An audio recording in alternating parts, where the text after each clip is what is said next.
All right, so we're talking about the construction industry and just how unique and different it is from a diversity standpoint. Like how everybody ends up here through a different path. Like the backgrounds of how everybody ends up in this industry are all different, and how it somehow the industry bonds us all together in some common ground, right? And so like when you go to Payvex or you go to something like this, you kind of meet all these people. And you're like, these people are exactly like me. How's that possible, right? Like everybody comes from different backgrounds. We've got people that work here that are former physical therapists. We've got somebody that was in here that was from higher education, nurses, you name it, right? But somehow we all end up here.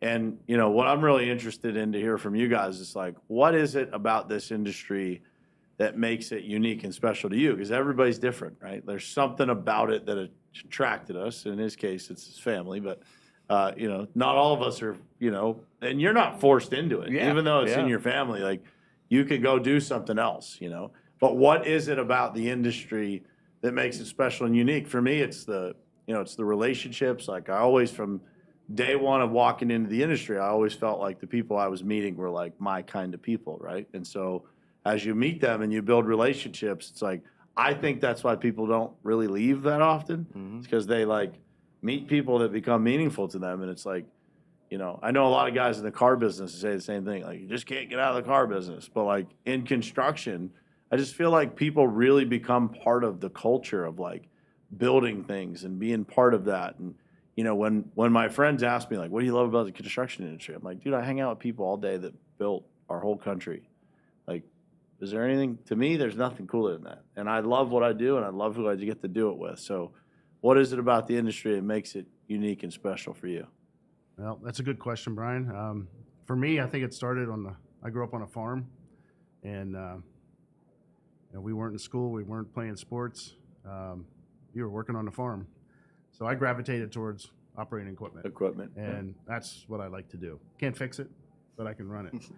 And so I was running equipment on the farm. You fit perfectly in the construction industry. By about the time I was 10 years old, and grew up in farming and landscaping business, and got out of college. And my neighbor at the time was a mechanic for a construction equipment dealership. And he said, hey, they're looking for a salesman. You should go and apply. So I put on my best suit and went and applied the next day, and the next day I had a job offer. And I've been in the industry ever since. How many years? 35, 36 years. 11 on the retail side with Stevenson Equipment, and then now with Lee Boy for 25, 26 years, so on the wholesale side. But I love equipment. Equipment's in my blood. And like you said, the people, you love listening to people's stories. I mean, everybody has a different story, and that's just, I gravitate to that. I like that. I like good feeling stories, and I really enjoy the industry. It's in my blood.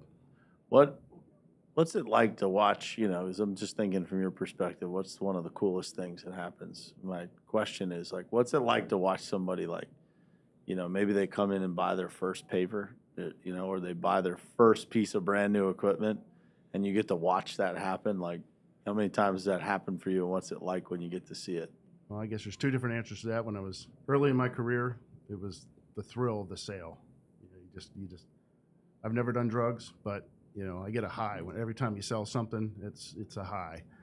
And now it's like, okay, I sold that person something 30 years ago, and now they got 4 or 5 pavers, and just the growth of seeing somebody be able to grow in the business and make money and be successful. And you were part of it.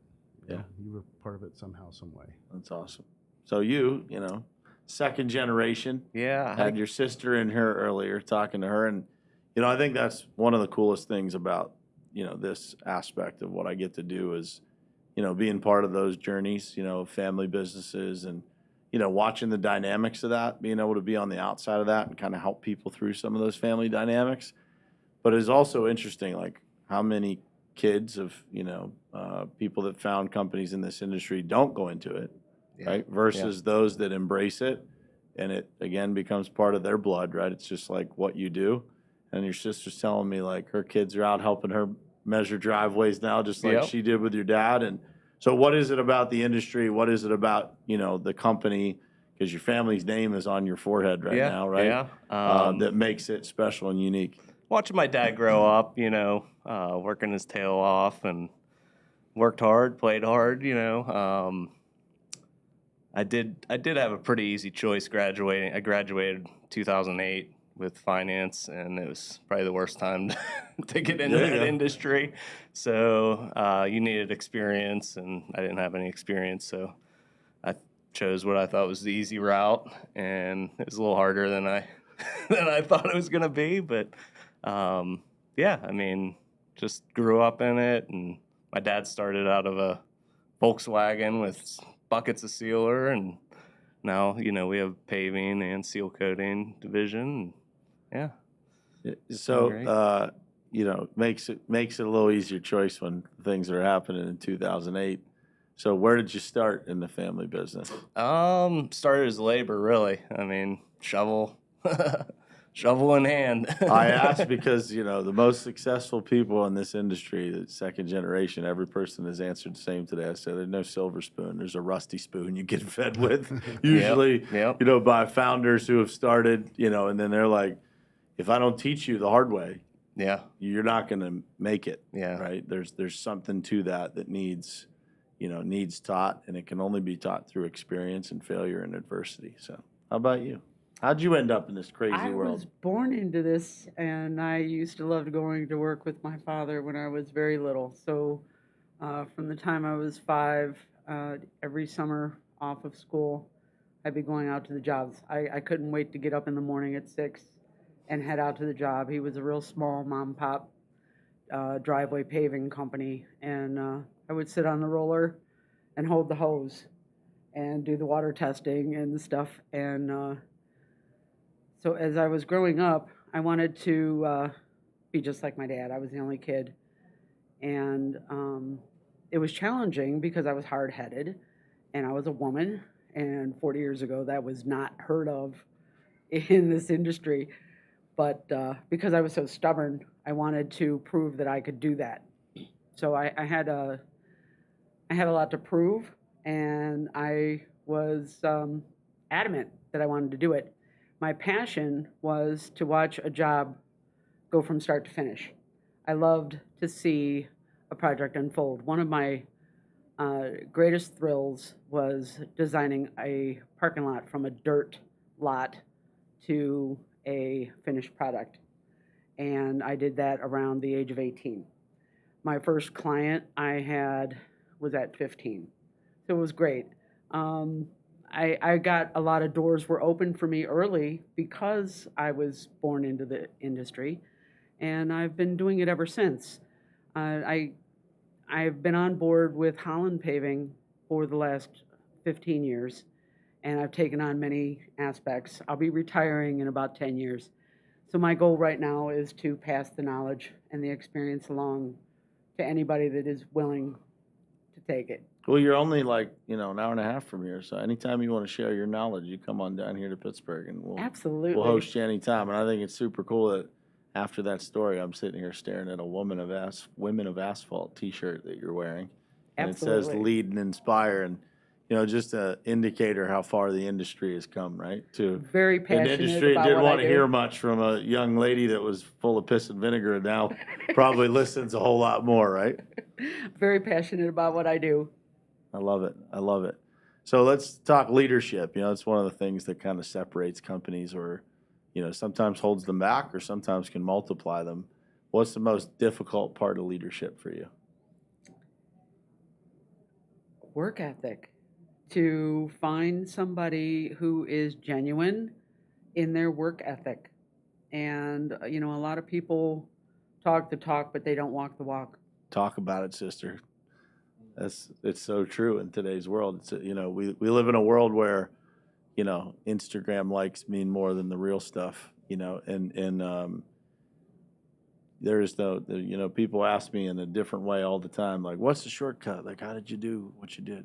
Like, the shortcut is the long way, man. It'd be nice to have X-ray glasses to be able to see the people. Oh, so I that bet you don't got waste. some pretty good glasses on you now after all the after you like these to be able to years see of- the ones that you don't want to waste the information on. There's a lot of people that you spend the time training, and they are just a waste of your time. Yeah, I agree. So if you're able to filter that out, you find the diamond in the rough, and it really is a reward to see that pay off. Amen. I do find everybody teaches us something, even the hardest ones to accept, Yep. right? You find some lesson in all of them. How about you? What's the hardest part of leadership? I would say finding people, to lead. I think as I evolve as a leader, hopefully I'll attract better people to lead. 100%. Yeah. You will, bro. That's why you're here.